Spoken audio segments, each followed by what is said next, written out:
Happy New Year 2026. Can you believe it's here? And let's be honest, this time of year is a little emotionally noisy. Some of you are maybe feeling that post-holiday ugh in your body. Some of you are feeling the mental hangover of sugar and stress. And some of you are thinking, okay, that's it. I have to pull it together. And when we feel bad, what do we humans do? We reach for the fastest way out of discomfort.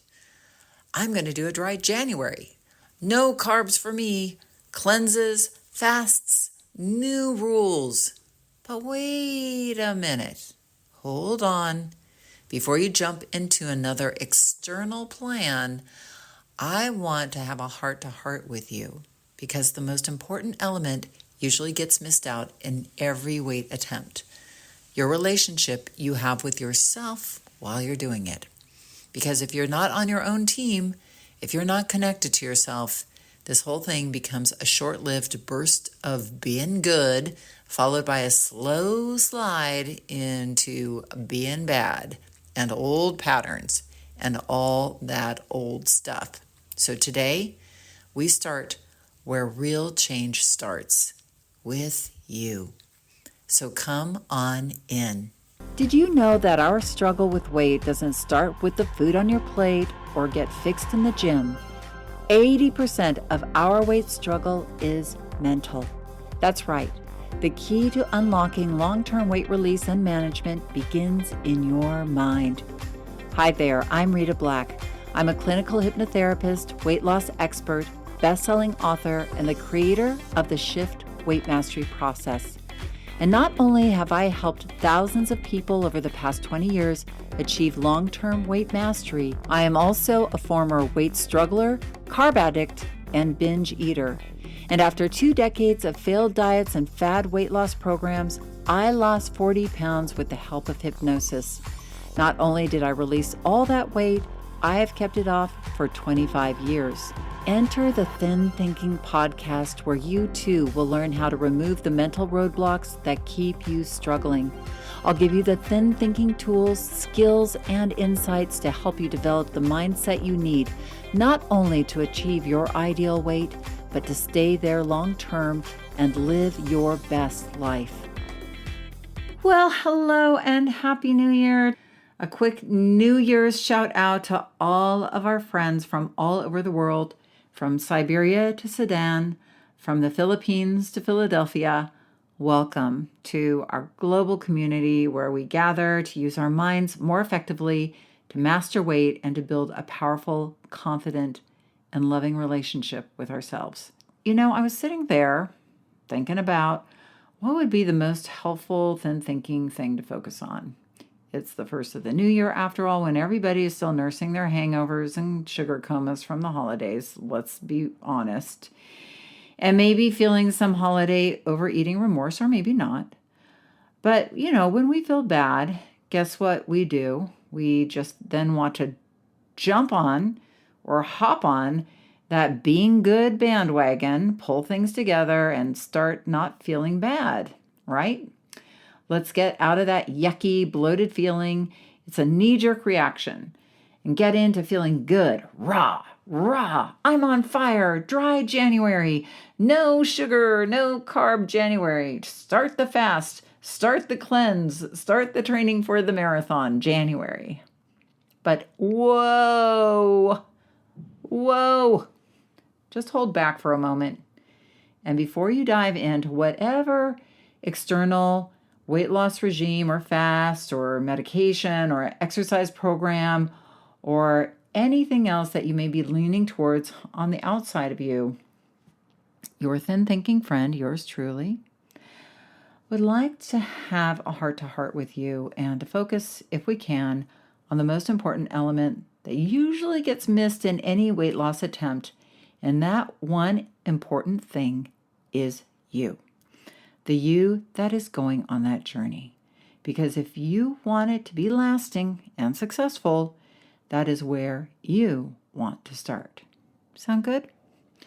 Now, before we dive in, I want to say I am also very, very excited to announce that my free masterclass that will help you get ripe and ready for the new year and dive into refocusing that will help you start the new year's in an amazing mindset free of the self-sabotaging roadblocks, called How to Stop the Start Over Tomorrow Weight Struggle Cycle and Begin Releasing Weight for Good, is available now, and the link is in the show notes.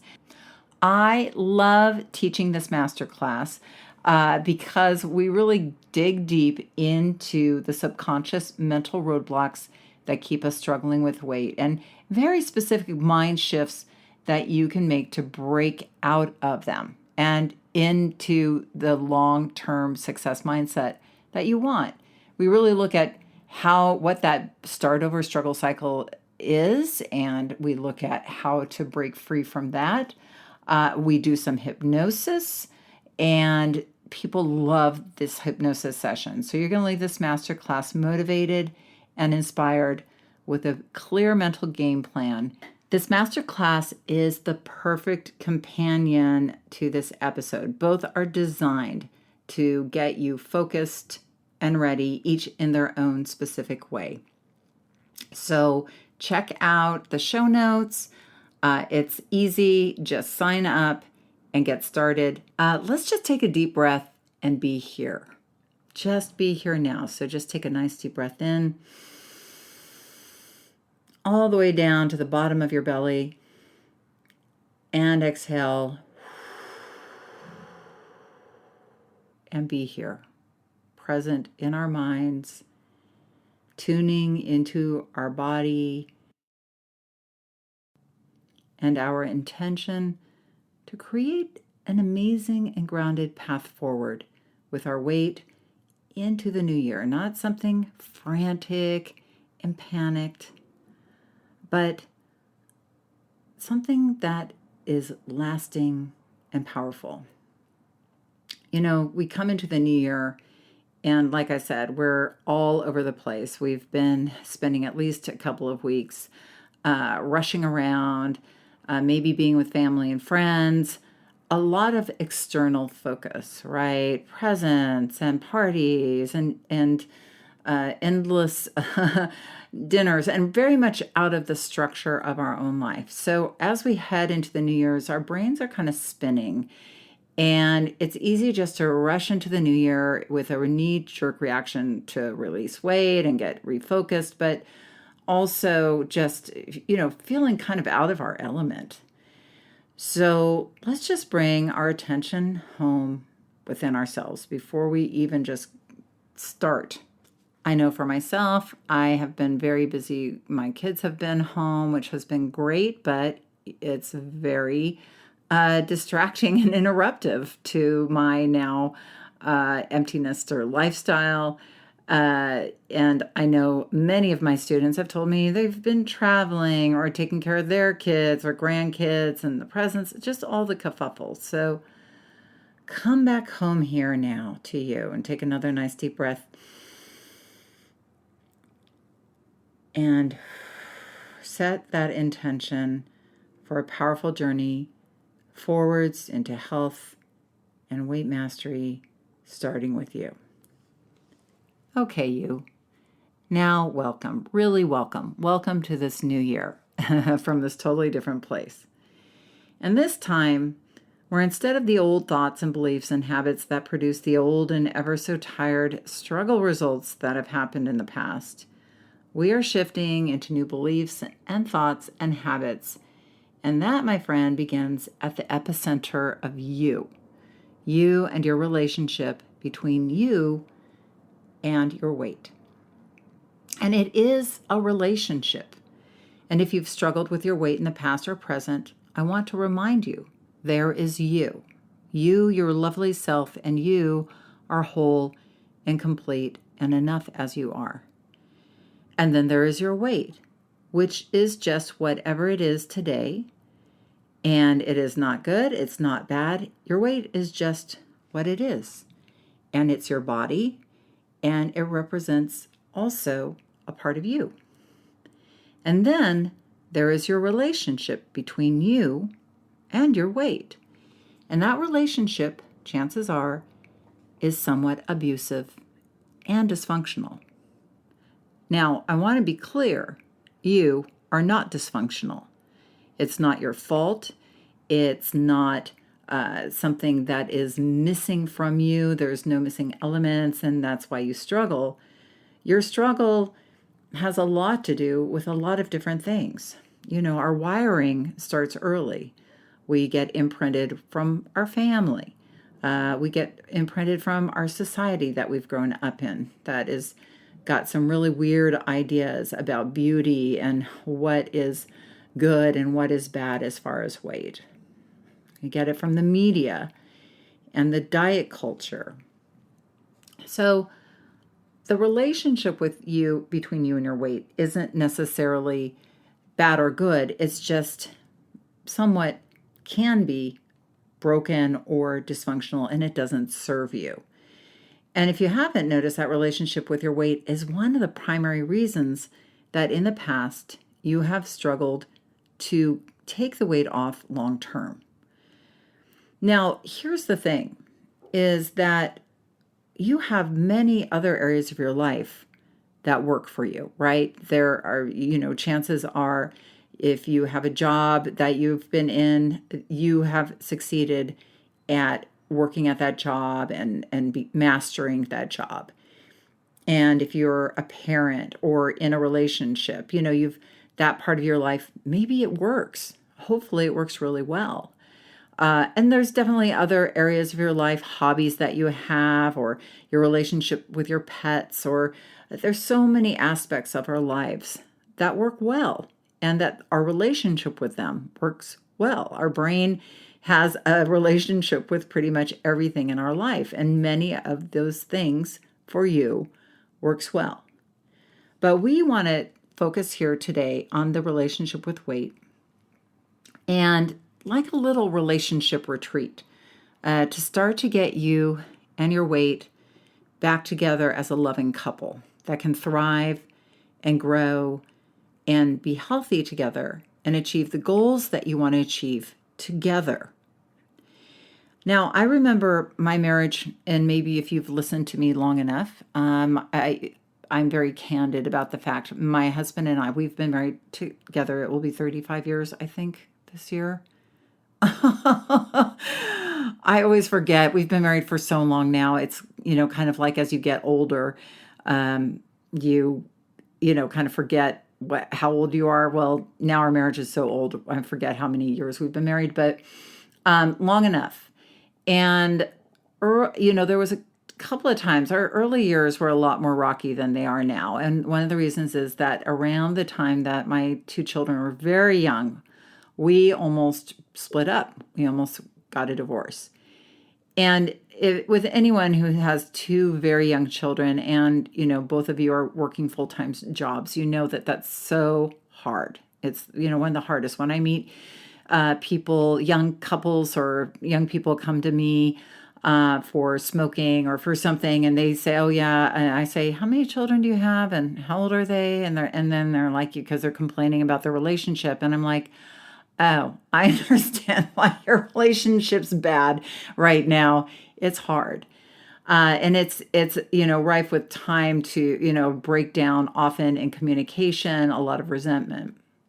So anyway, my husband and I were here and we went on a relationship retreat.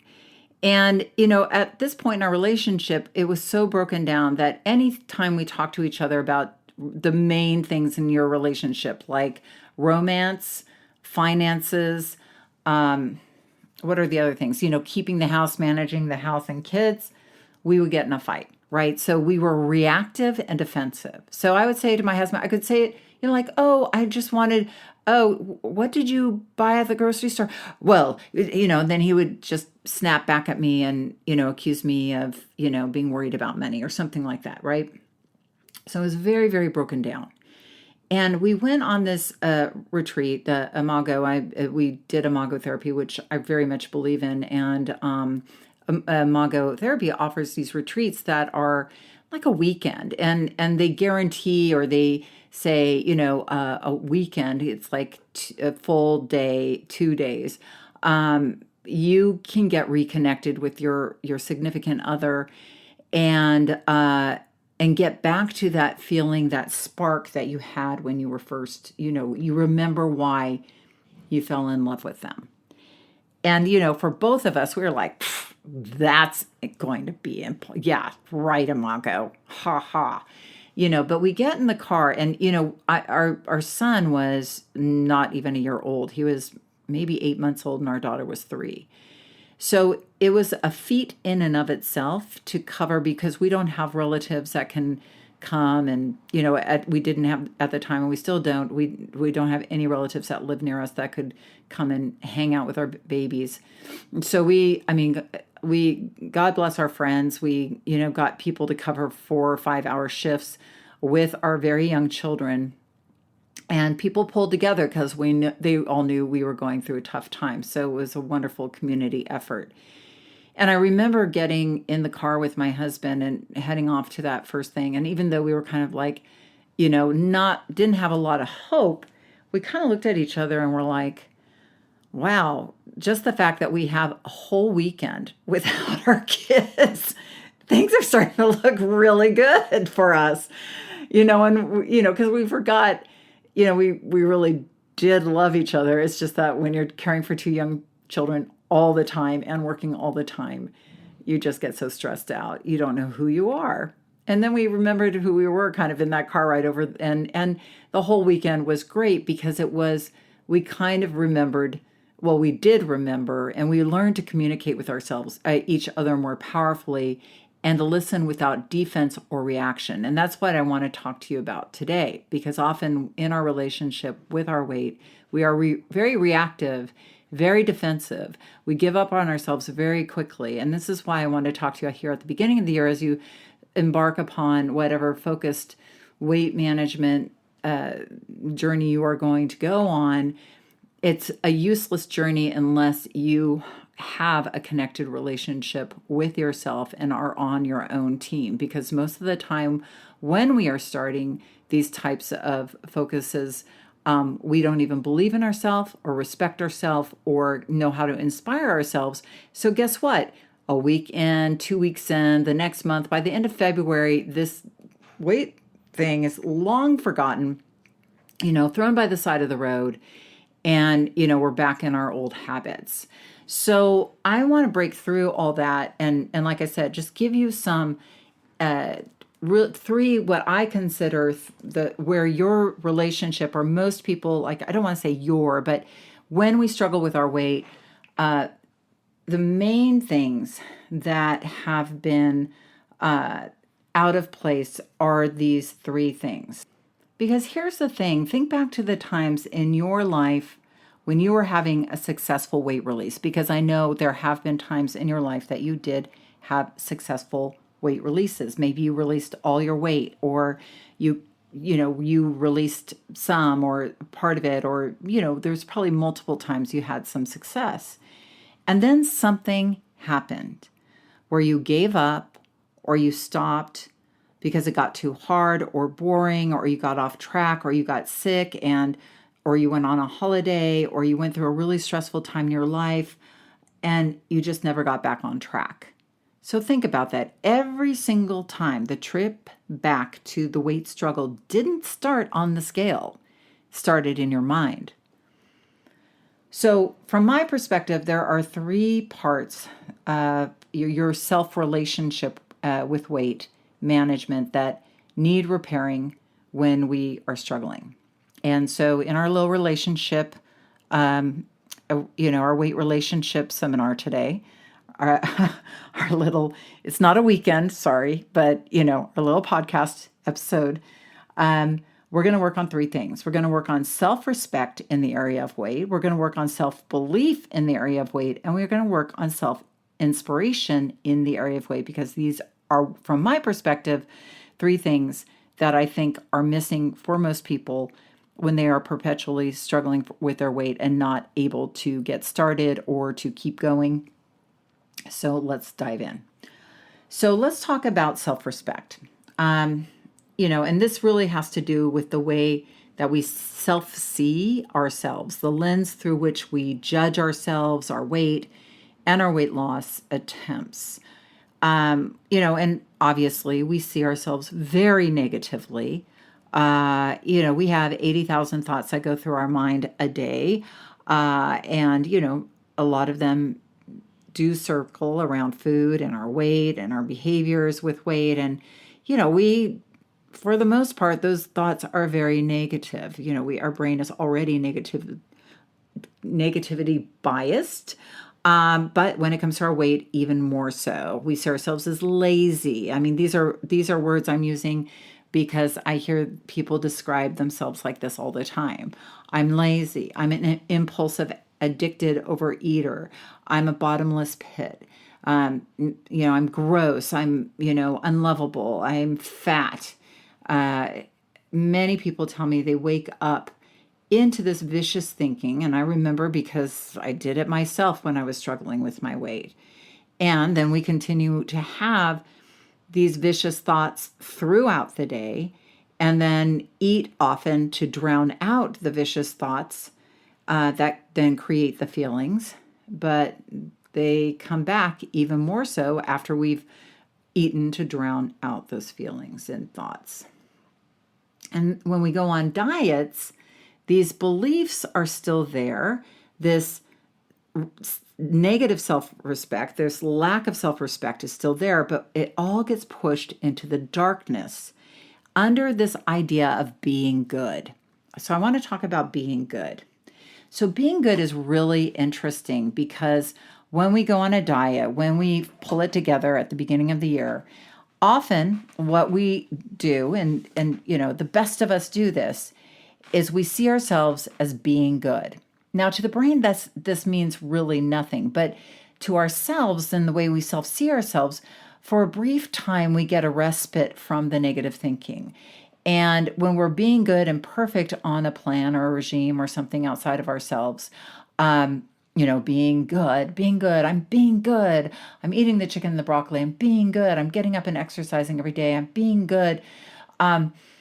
When we self-see ourselves in this way, it feels great. And we get these dopamine hits, reward hits when we get on the scale and the scale's down, or just the way we see how good we are being. And we get a little addicted to that, which, is fine and great. But the problem is that the moment that we aren't, because we're in this being good state, it is a state. We aren't becoming anything. We are just being good. And it's a mode we go into. It's like a gear we shift into. I'm a being good shifter, like I'm shifting into good mode. And then as, what comes up, what comes down must come down. When we get off track or the day doesn't go as we plan, or we, go to the party and we overeat, and we see ourselves as then being bad, all of that being good, like fairy dust, sparkly, butterfly, unicorn stuff, quickly fades away. And we're back in that pit of being bad, the vicious self-speak, the negative feelings. And so we then, feel bad, and then we will look for the next thing to get back to feeling good. And this is kind of the perpetual cycle we end in.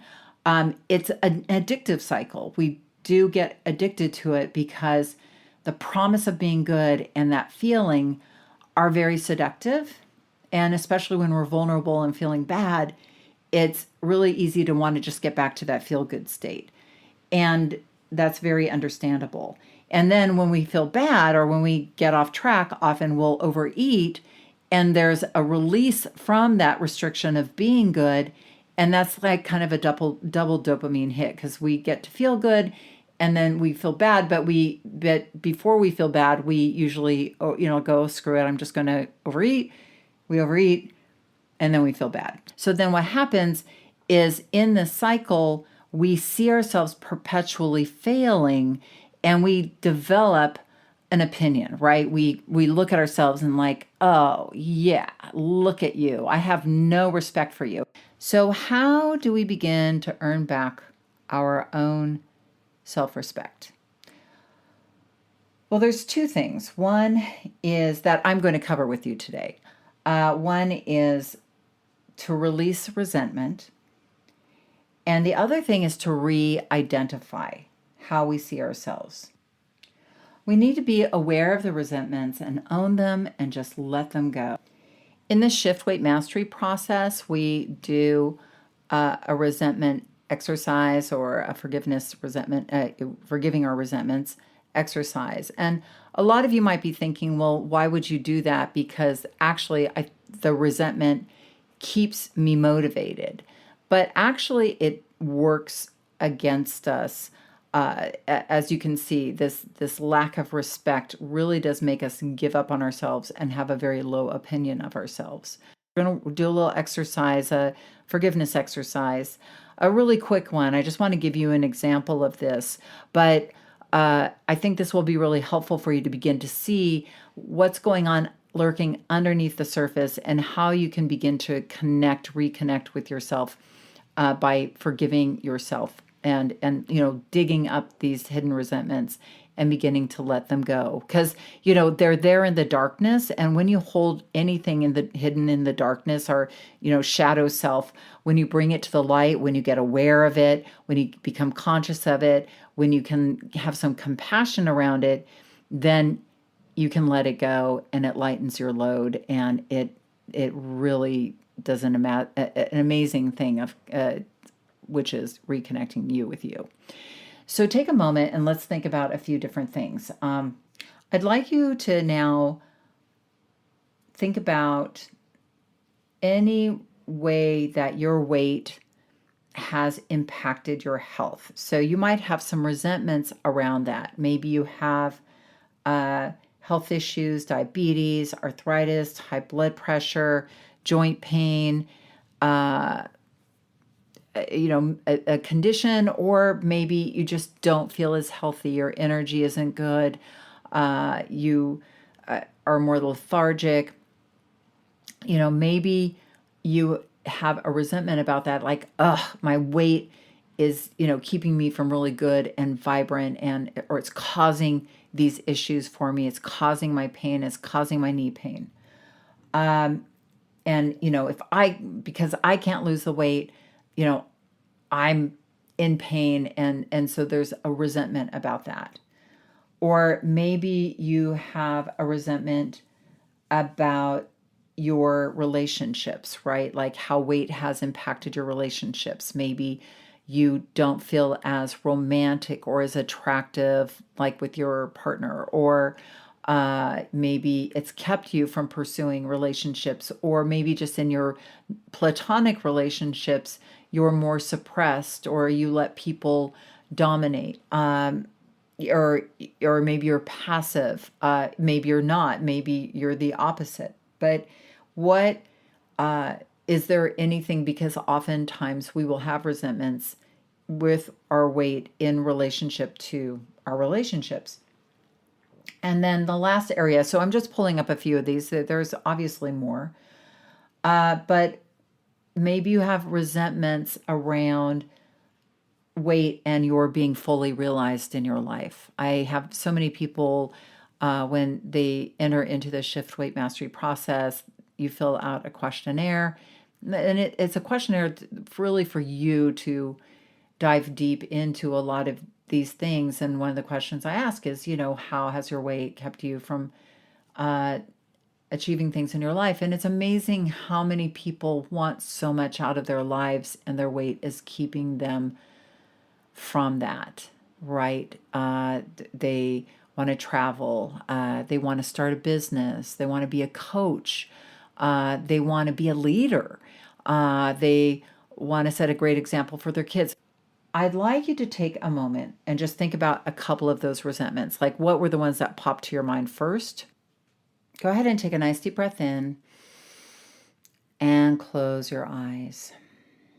And just notice the beating of your heart and be here now. And like I said, just bring a couple of those resentments to the top of your mind. And I'm going to just have you place your hands over your heart. This puts us in sort of a compassionate position with ourselves, opens up our hearts to ourselves.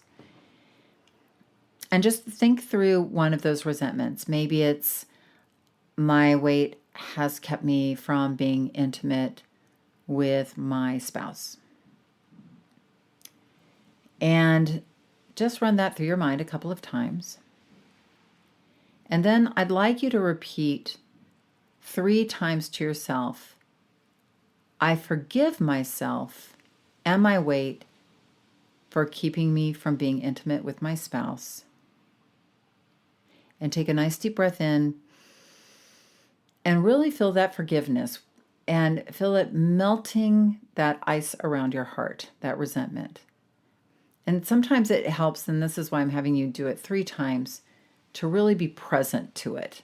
Not just say it, oh, I forgive myself, blah, blah, blah, but really like, I forgive myself and my weight for keeping me from being intimate with my spouse. And take another nice deep breath in.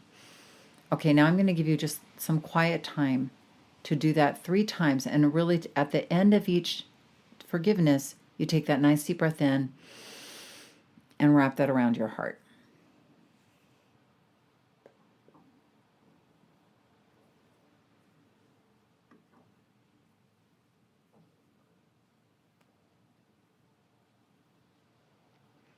Good. Now let's do another one. The second one may be I forgive my, or if the resentment is, I resent my weight for keeping me from asking for a raise, right? I forgive myself and my weight for keeping me for asking for a raise, whatever it is. But you're saying it and you're present to it. I forgive myself and my weight for keeping me from asking for a raise. Usually the second time you feel it a little more deeply, and the third time even more deeply. And take that nice deep breath in. And again, just allow that breath to pull it in and pull it into your heart. Okay, I'm going to give you a couple of moments to do that.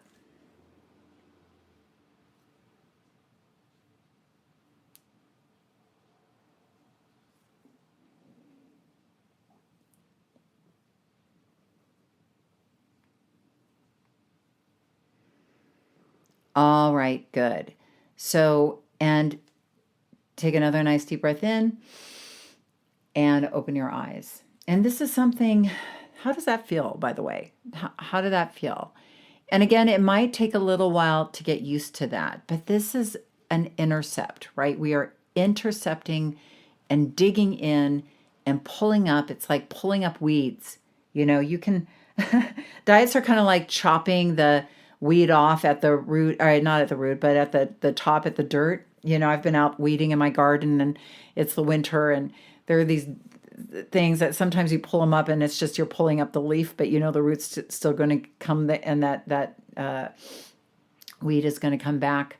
But this is really getting down at the root and pulling up the weed, and you'll feel that connection to yourself. I promise you, if you didn't feel it right now, you will feel it later. If you started to feel it, sometimes emotions come up too for a lot of people when we're doing this in the shift.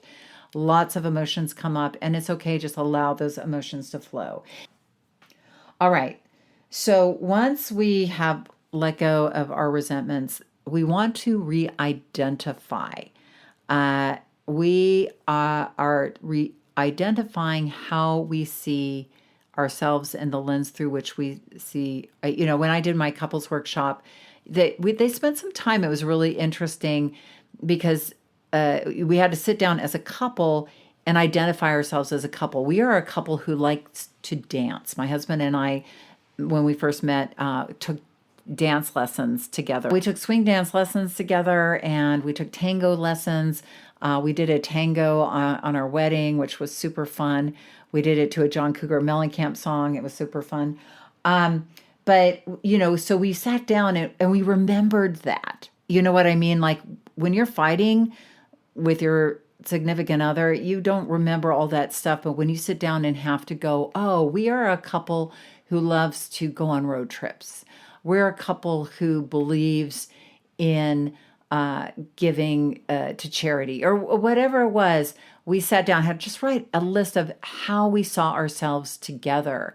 And it was so unifying. I cannot tell you. And the same for yourself is starting to see yourself from a powerful place rather than just good or bad. I think that's often all we give ourselves in this area of weight. We're either being good or being bad, and we see ourselves as a struggler. So we have this kind of struggler identity, and we're either being good on the struggle or we're being bad on the struggle. So we don't want to focus on good and we don't want to focus on bad. But what I offer you as an identity that can really be powerful for you is the identity of being a weight learner or an apprentice of mastery. Why a student identity? Because I'm stepping into this powerful lens through which I see myself as I'm somebody who's learning. So that means I can make mistakes, right? I can, no matter where I'm at on my journey, no matter how much weight I have to release, if I'm a student, I can start to look at myself really powerfully because students are curious. They learn, they self-correct, they keep moving forward. You can't unlearn what you learn. So I focus people, like when I do the Shift Weight Mastery process, we focus on the 9 skills of weight mastery because weight management is a skill set. It's not about being good. When you think about all the things you think about when you are being good on a diet, most of those things are probably skills, but you're seeing through the lens of being good or bad, and therefore your brain doesn't get it and doesn't learn anything. It only has a judgment. But if you're positioning things like, oh, I planned ahead and maybe I didn't plan ahead long enough, and so that's why I got off track. Oh, so next time I need to maybe plan a little further ahead. Then you're learning something instead of being bad, and you can self-correct and then therefore keep going on the journey. And your brain is actually absorbing that information, making self-correction so that the next time it's going to remind you. Our brain is like AI, but if we aren't using the AI correctly, it's not going to give us anything. So we want to start to really look at our behaviors and what we're doing as far as weight management as skills that we're developing. We are developing ourselves, and there's no good or bad in that. There just is development, and it's a continual journey. I still see myself as a student of weight mastery 28 years into maintaining my ideal weight release of 40 pounds. I mean, it's a new thing all the time because every year I'm a little older. Every year my body's doing something different. Every year my life is a little, like every month my life is a little different these days. And there is weight management tweaking of skills within all of that. We can never hope to be good for a long period of time. That just isn't going to happen, but there's always the possibility of learning. And when we see ourselves as a learner, then the mistakes become lessons and we get what works and doesn't work for you, the beautiful you. So we are now building yourself up instead of your letting yourself down. So start advocating for yourself like you respect yourself as a learner and protect your learning journey. The idea is that the more you are clear that you are a learner and mastering skills, the more respect you have for yourself and your body. And this respect builds organically from you gradually learning about what works for you and your body and repeating those things and learning about what doesn't work for you and letting those things go. And keeping on moving forward on the learning journey, never giving up or starting over, which is so important.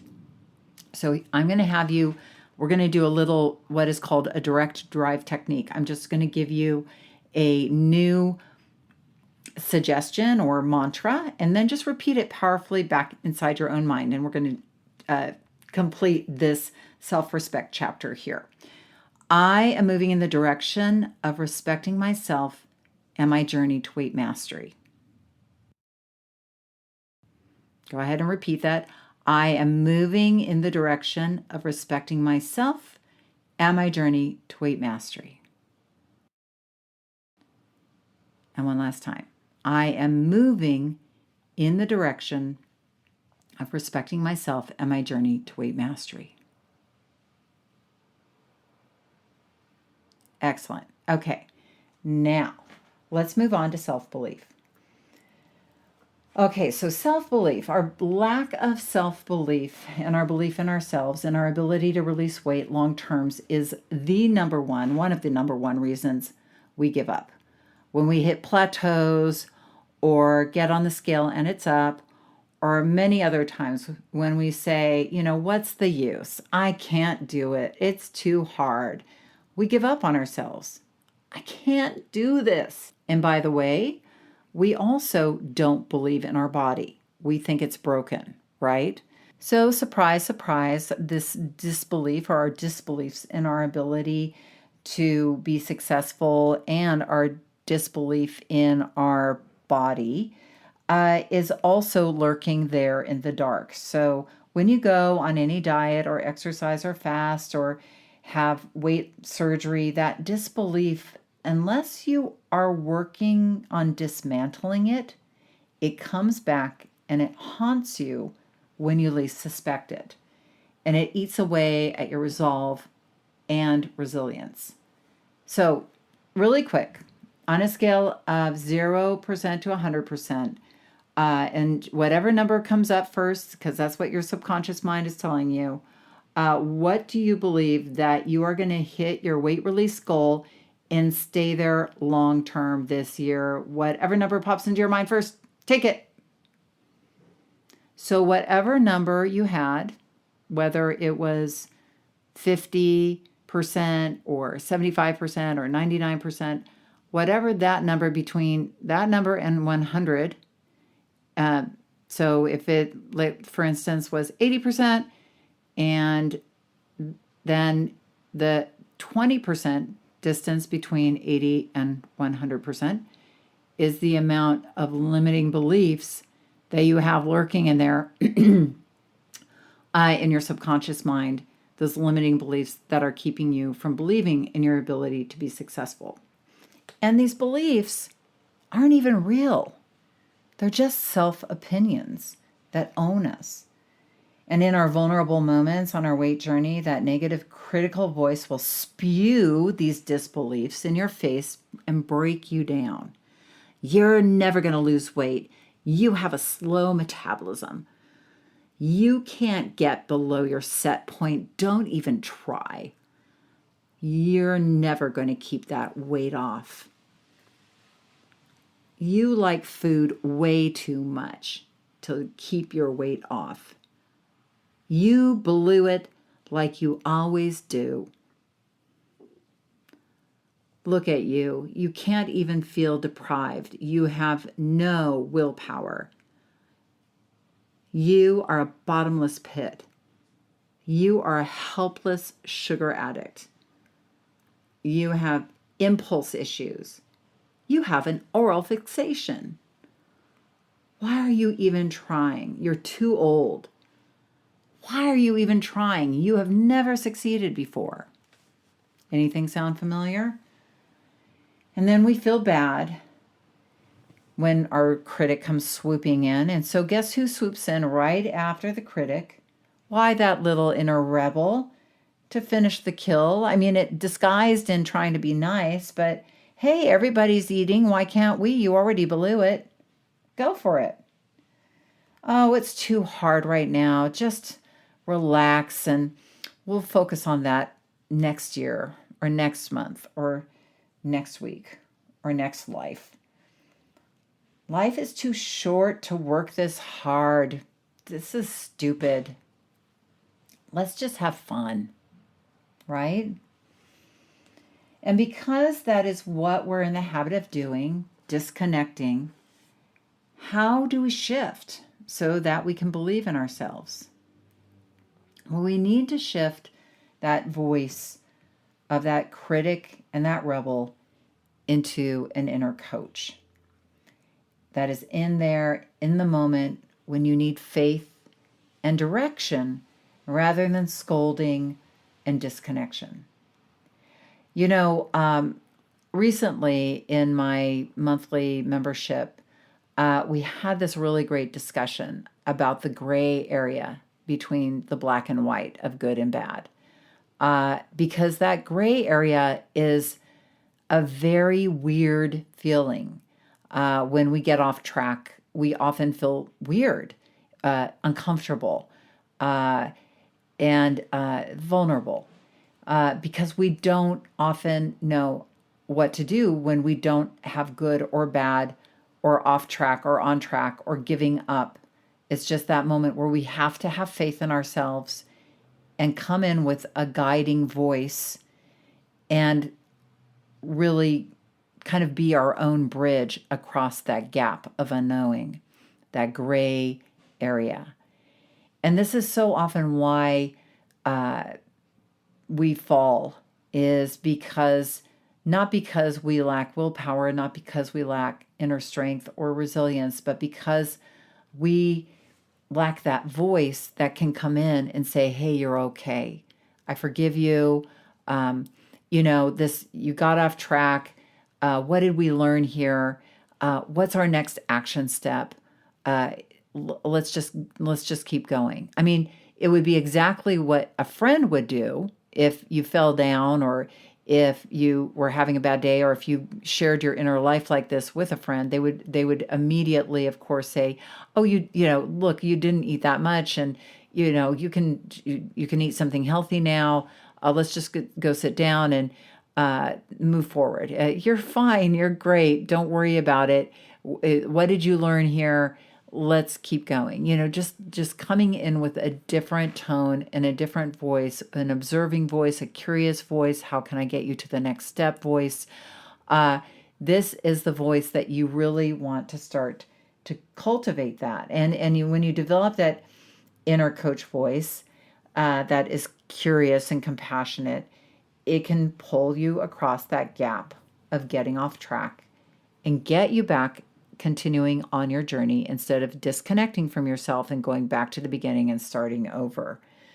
And just FYI, there is so much going on in this gray area and in these moments and this bridge across the gray to yourself and moving forward, that I am actually dedicating an entire podcast episode coming up this month. So I'm not going to dive too much deeper into this other than to say, one, start to notice the way that you give yourself the excuse to give up, or the way that you talk to yourself that is disbelieving in you. So just start to get conscious to that, because often it's very unconscious. Write them down or just take note.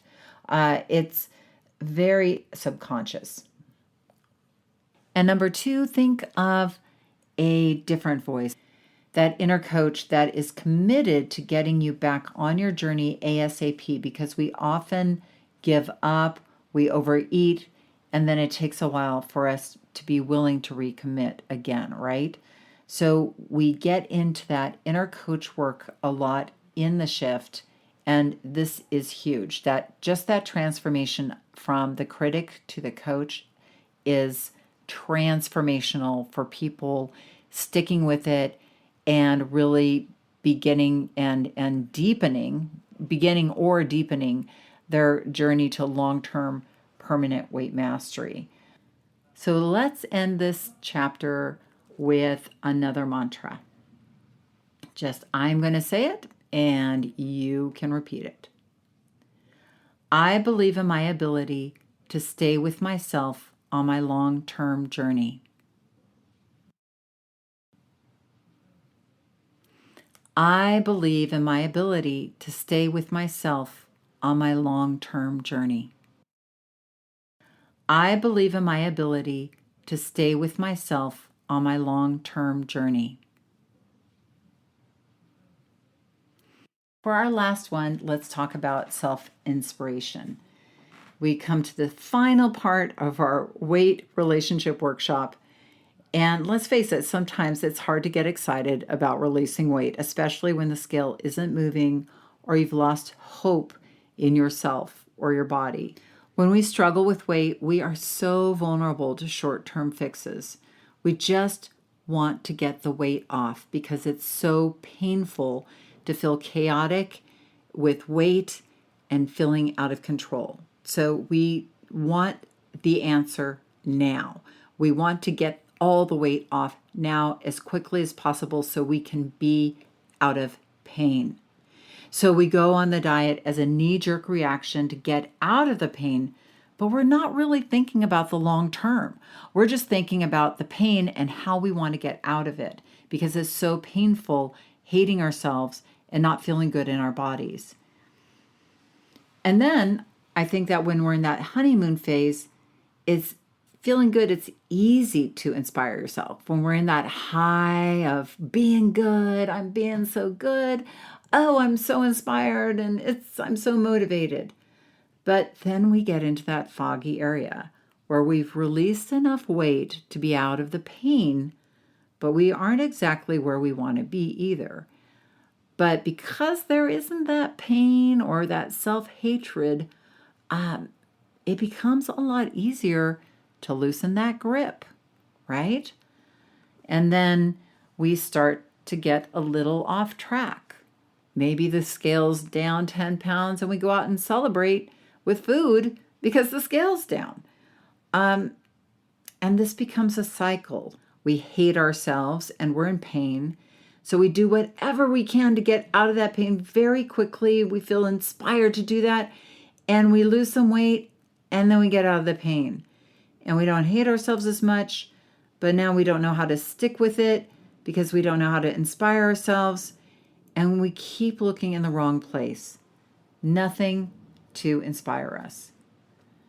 So rather than the short-term fix, I invite you to think of the you are becoming in the long term. There is a saying, and maybe you've heard me say it before, the pain pushes until the vision pulls. So what if you took all that you've learned today to reconnect with yourself and your body, to forgive yourself and your body, to create that powerful inner coach that can keep you going? And what if that inner coach helped you see the future you are becoming? That future you are becoming. You at your ideal weight. And this you at your ideal weight is not a skinny picture of you at the beach. It doesn't have to be even being able to see yourself thin. What I want is more of a feeling of being out in the future at your ideal weight. How would that feel? Feel that lightness, feel that health, feel that vibrancy. And this vision is a feeling because the emotional imprint in your body is what helps your brain kick into that reticular activation mode. That emotion helps you move towards that. And the reason why I'm having you have a vision of you not at your ideal weight 6 months from now, but 2 years from now or 2 years into the future after having achieved your ideal weight is that idea of that long-term permanent weight you. That you has been on a journey. That you has learned to feed yourself in a way that you love, that allows you to live at your ideal weight with ease. That you has learned to move your body lovingly in ways that you're willing to do and sustain over time. That you has learned how to communicate with the people in your life so that they support you in your endeavor.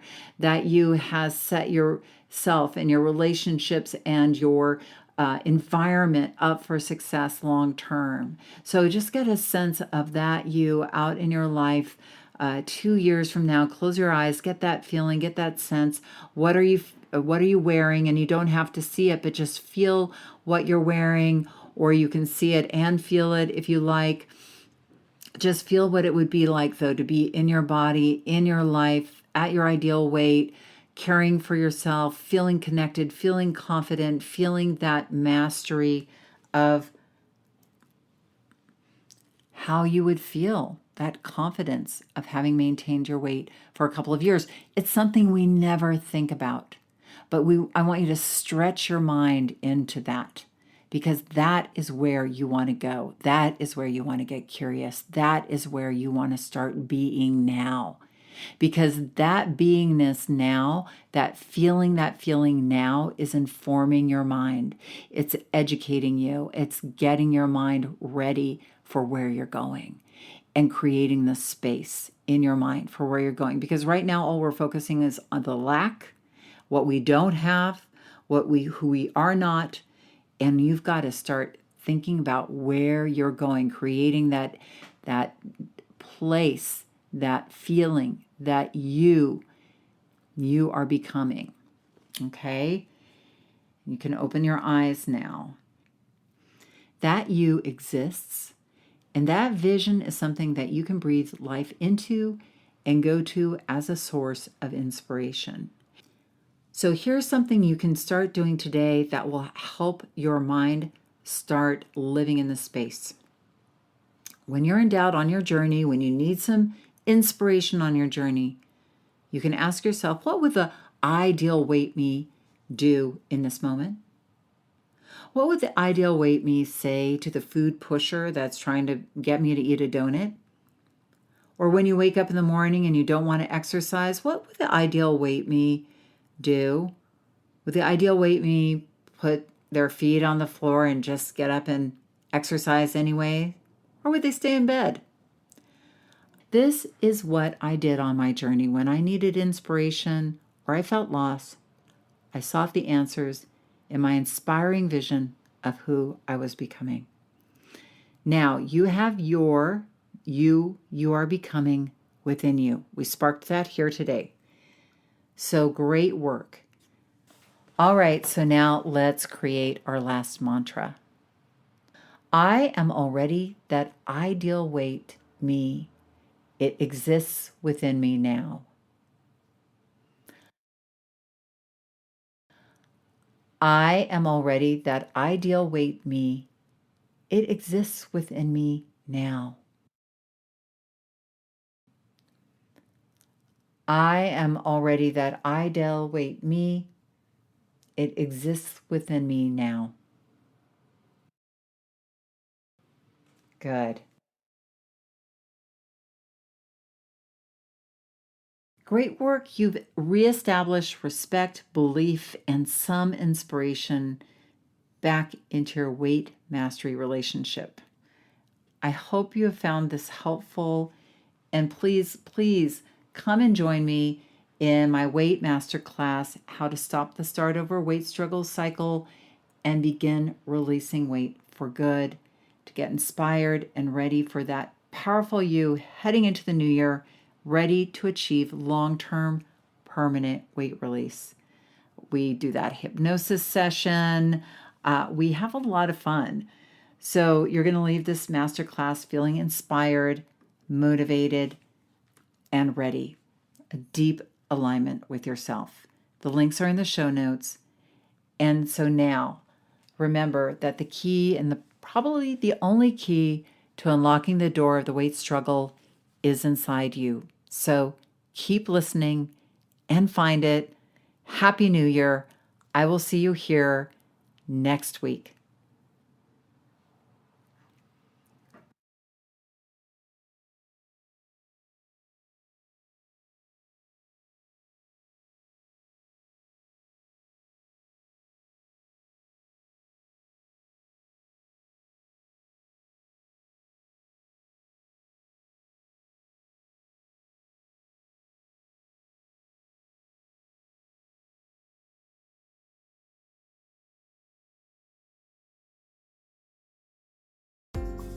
You want to dive deeper into the mindset of long-term weight release?